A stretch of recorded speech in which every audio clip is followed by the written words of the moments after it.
बिस्मिल्लाहिर्रहमानिर्रहीम। अस्सलाम वालेकुम। मेरा नाम सैयदा नुदरत अली है और आज हम छठी जमात की उर्दू की किताब के 5वें सबक इलामा इकबाल और नस्ल नौ के बारे में पढ़ेंगे। चलिए बच्चों चलते हैं इस मश्क के पहले हिस्से की तरफ, जिसमें सबक के मुताबिक दुरुस्त जवाब की गिरदायरा लगाइए।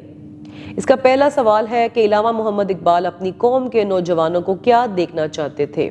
कबूतर सिफ्त, शेर सिफ्त या शाहीन सिफ्त? जी हाँ, बिल्कुल शाहीन सिफ्त। दूसरा सवाल है कि इलामा मोहम्मद इकबाल ने नौजवानों को उनके आबाओ अजदाद का याद दिलाया। खजाना, तर्ज हुक्मरानी, शानदार माजी? जी हाँ, बिल्कुल शानदार माजी। तीसरा सवाल है किसी भी कौम और कबीले की असल ताकत और इज्जत का बाइस होते हैं सेहतमंद नौजवान, बाहिम्मत बुजुर्ग और पाकीज़ा किरदार के नौजवान? जी बिल्कुल, पाकीज़ा किरदार के नौजवान। चौथा सवाल है कि इलामा मोहम्मद इकबाल की शायरी का असल मुखातिब है नौजवान, बच्चे, बुजुर्ग? जी बिल्कुल नौजवान। जब नई नस्ल के जहनों में खुददारी और कुव्वत अमल पैदा हो जाए तो आ सकता है इनकलाब, तूफान और जलजला। प्यारे बच्चों, इनकलाब। चलिए चलते हैं सबक के दूसरे हिस्से की तरफ। सबक के मतन के मुताबिक खाली जगह पुर कीजिए। इलामा मोहम्मद इकबाल हमारे कौमी डैश हैं, हमारे कौमी शायर हैं। शाहीन की परवाज़ डैश होती है, शाहीन की परवाज़ ऊंची होती है।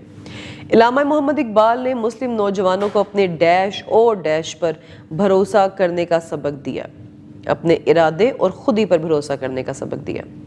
इलामा मोहम्मद इकबाल ने डैश की नकाली से बचने और आराम तलबी को दूर करने का पैगाम दिया। मगरिबी तहजीब की नकाली। कौम अपनी डैश और डैश की ताकत से ही दूसरी कौमों से आगे बढ़ती है, कौम अपनी बुलंद हिम्मती और यकीन की ताकत के। चलिए चलते हैं सबक के तीसरे हिस्से की तरफ। दिए गए सवालात के मुख्तसर जवाबात तहरीर करें। पहला सवाल है कि इलामा मोहम्मद इकबाल की बच्चों के लिए लिखी गई चंद नज़मों के नाम लिखें। इलामा इकबाल की लिखी गई बच्चों की नज़मों के नाम मंदरजा झैल हैं। सबसे पहले आएगी बच्चे की दुआ, हमदर्दी, माँ का ख्वाब। ये नज़में ज़्यादातर बांगे दरा में मौजूद हैं। सवाल नंबर 2, इलामा इकबाल की शायरी का असल मकसद क्या था? जवाब है कि इलामा इकबाल की असल शायरी का मकसद नौजवानों को मेहनत अमल और बुलंद हौसलगी का पैगाम देना था। सवाल नंबर 3, इलामा इकबाल की चंद तसानीफ के नाम लिखिए। इलामा इकबाल की बहुत सी तसानीफ हैं जिनमें से चंद दर्जा झैल हैं। बांगे दरा, बाले जिब्राइल, असरारे खुदी, बांगे जावेद, रमूज़े बेदारी। इसके चौथे सवाल की तरफ चलते हैं कि शाहीन की सिफात को सामने रखते हुए इलामा मोहम्मद इकबाल ने नौजवानों को क्या पैगाम दिया? इलामा इकबाल ने अपनी शायरी में शाहीन को नौजवानों की मिसाल के तौर पर पेश किया और सिफात शाहीन को, जो कि बुलंद परवाज़ करना और ऊंची चट्टानों पर बसेरा करना है, उस सिफात को सामने रखते हुए नौजवानों को भी यही पैगाम दिया। इस मश्क के चौथे हिस्से दिए गए सवालात के तफसीली जवाबात तहरीर कीजिए की तरफ चलते हैं, जिसमें इलामा मोहम्मद इकबाल के अशार की रोशनी में बताइए कि एक नौजवान में क्या क्या खूबी होनी चाहिए। इलामा मोहम्मद इकबाल के इशार की रोशनी में एक नौजवान में दर्ज झैल खूबियाँ होनी चाहिए। सबसे पहले खुदी और खुद एतमादी। इकबाल का सबसे बड़ा पैगाम खुदी है और नौजवान अपने आप को पहचानने, अपनी सलाहियतों पर यकीन रखने और एहसास कमतरी से बचा रहे।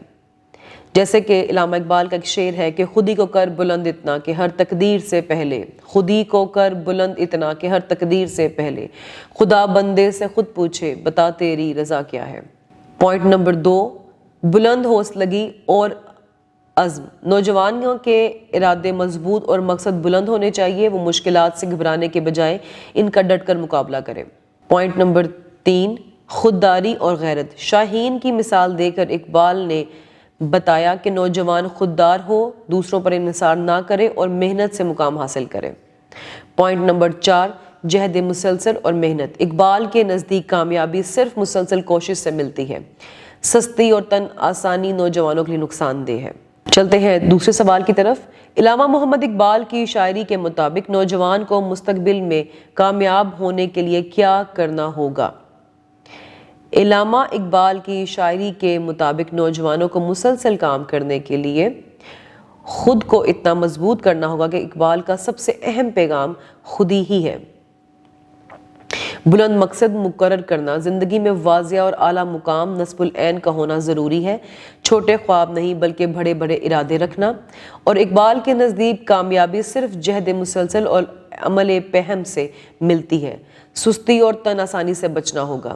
صرف تعلیم حاصل کرنا کافی نہیں بلکہ علم کو عملی زندگی میں نافذ کرنا ضروری ہے، اور شاہین کی طرح خوددار باہمت بلند پرواز بننا ہوگا، دوسروں پر انحصار کی بجائے اپنی محنت پر یقین رکھنا ہوگا۔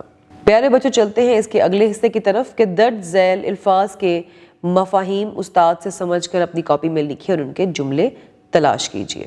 سب سے پہلے ہے کہ نسل نو۔ نسل نو کو چاہیے کہ وہ اپنی تعلیم پر خاص توجہ دے۔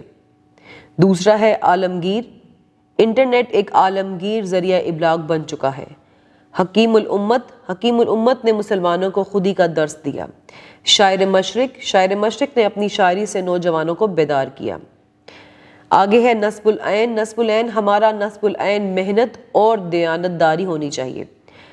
تن آسانی انسان کو ناکامی کی طرف لے جاتی ہے۔ جہد مسلسل، کامیابی کے لیے جہد مسلسل ضروری ہے۔ عمل پہم کے بغیر کوئی قوم ترقی نہیں کر سکتی۔ کشت ویراں، محنت کے بغیر زمین کشت ویراں بن جاتی ہے۔ قوت عمل، نوجوانوں میں قوت عمل ہو تو قوم مضبوط ہوتی ہے۔ چلیے اگلے حصے کی طرف۔ دیے گئے خانوں میں اسم مصدر دیے گئے ہیں، آپ ان سے موضوع اسم مشتق بنا کر خالی جگہ پر کیجیے، جو کہ ہیں تھکنا، کرنا، لکھنا، جاگنا اور پکانا۔ ان کو اپنے درست خالی جگہ میں پر کرتے ہیں۔ جلدی سونے اور جلدی ڈیش سے اچھی صحت رہتی ہے، جلدی جاگنے سے۔ عادل کی ڈیش بہت اچھی ہے، عادل کی لکھائی بہت اچھی ہے۔ میں کل مزیدار کھیر ڈیش گی، میں کل مزیدار کھیر پکاؤں گی۔ میں نے اپنا کام خود ڈیش ہوں، میں اپنا کام خود کرتا ہوں۔ آرام کرنے سے ڈیش دور ہو جاتی ہے، آرام کرنے سے تھکن دور ہو جاتی ہے۔ اب ملتے ہیں نئے چیپٹر میں نئے سبق کے ساتھ، تب تک کے لیے اپنا خیال رکھیے گا۔ اللہ حافظ۔